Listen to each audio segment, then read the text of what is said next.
Turkey Tail and Tail in the Blind. William Hovey Smith, 2025. Under the cover of fighter jets doing their spring exercises, we have employed Helga and Henri on the edge of our largest food plot. And for turkey, I hunt on the ground. There is a tower stand on this plot, which I may use when I bring out Crockett the rifle. But for the shotgun, my best results have always been setting on the side of this field and hunting from the ground rather than from that tower stand. In moving my golf cart into the woods, I found that strong winds had driven a branch deep into the ground. At least you'd think I was kidding.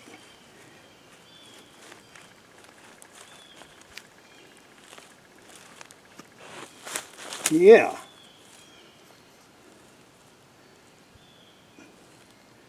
More than one outdoor person has died from such a fall.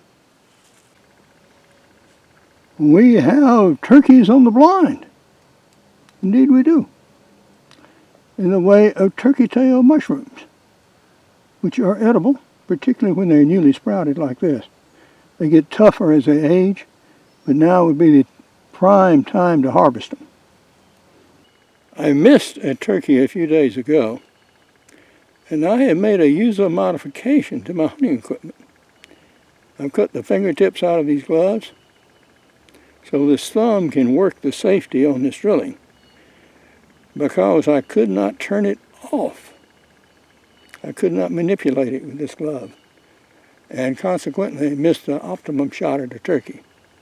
And whilst I'm at it, we also freed the trigger finger, so I can actually feel the trigger. So these are useful things to do with your gear, particularly if you find something that failed. Yeah, you correct it. We are now already and officially hunting.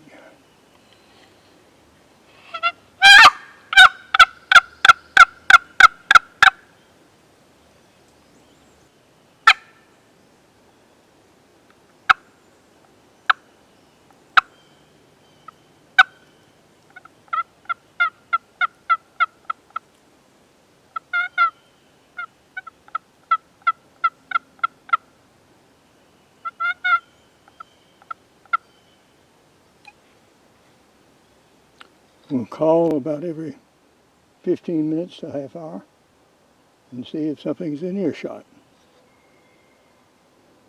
As an author of more than 20 books, there's one interval that happens with almost all of them. At one time, there is a nearly catastrophic failure that threatens the entire project. The axe has fallen.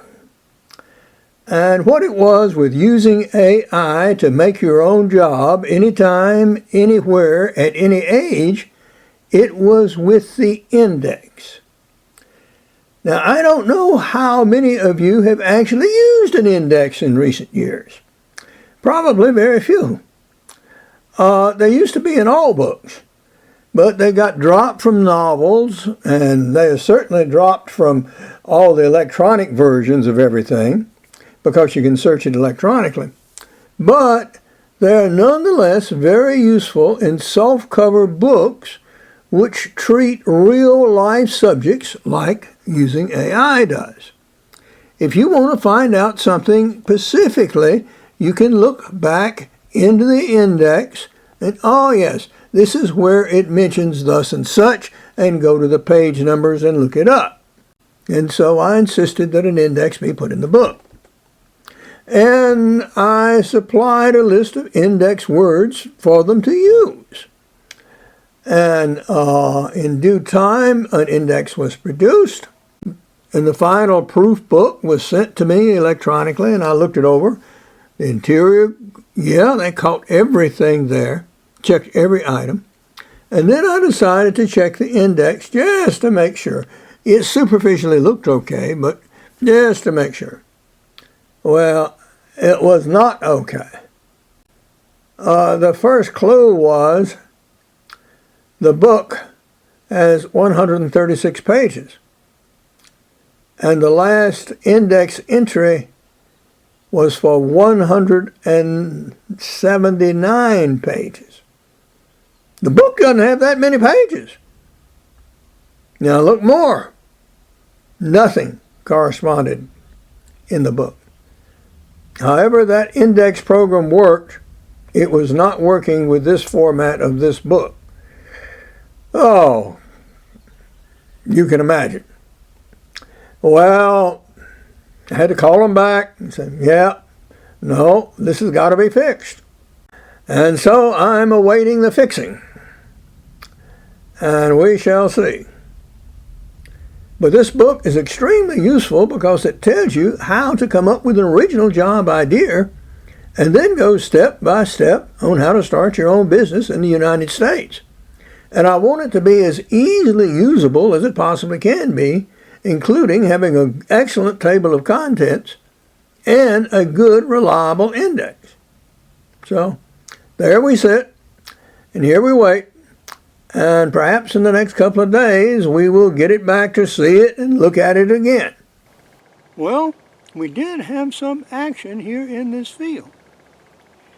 I talked to 3 hens. And I know they were different because they sounded off in different parts. But I could not draw any of them into the field. And the reason you want to call to hens is because sometimes gobblers are with them. Well, unfortunately, I've got to go. I've got to split now. And before I go, though,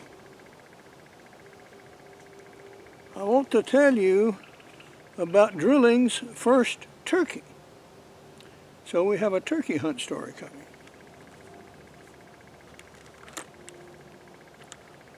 As you know, this is 16 gauge.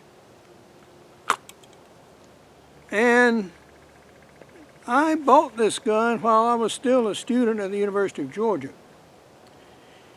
And this was back, I graduated in 63, so it was probably in 63 that I got the gun.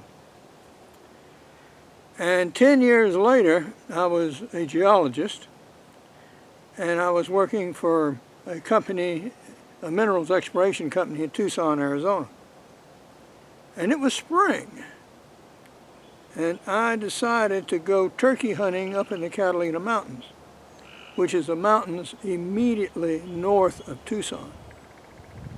And those are pretty good mountains. I mean, they've got trees up there, they even snow, there's even a ski resort up there of sorts. So, I was driving a little 55 T-Bird at the time. And I took my camping gear and took my gun and tent and whatever. And I went up to the first overlook as you climb all the way up the mountains. You get sort of the, well, not the crest, but a crest, a ridge crest. And you can look down and you can see a valley beneath it. And I decided I wanted to go down and camp in that valley and turkey hunt. Well, at that time you could do such a thing. It was, you could park a car and expect to see it and find it there when you got back. And this is what my little T-Bird looked like. Exactly like that. So I put a note on it to the park ranger, etc., that I was going camping down below and hunting. And it was hunting season, in fact, and so we took our backpack and we took our gear and we took our gun and we went down toward the mountain. The first time I climbed down, I attempted to go straight down, and I came on that slope and I got on it. And fortunately it was not too big and not too long, and I did slip. And I did go down, and my camp gear and everything else, but it was okay. We got down safely. Not a recommended method, however.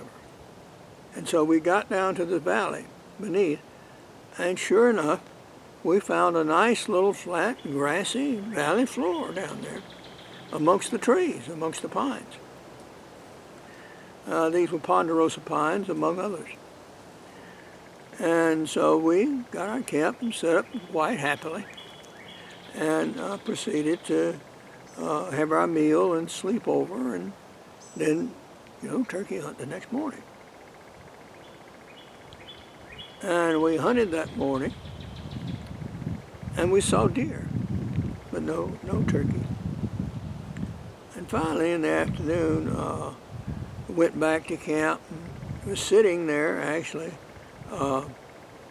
I'd made a little campfire area outside.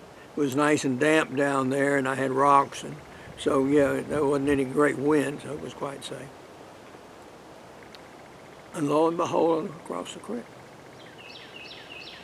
and there is Tom Turkey. Boom, boom, boom, boom, boom, boom. Yeah, I killed that turkey with this gun. And so that was how this thing got its first turkey.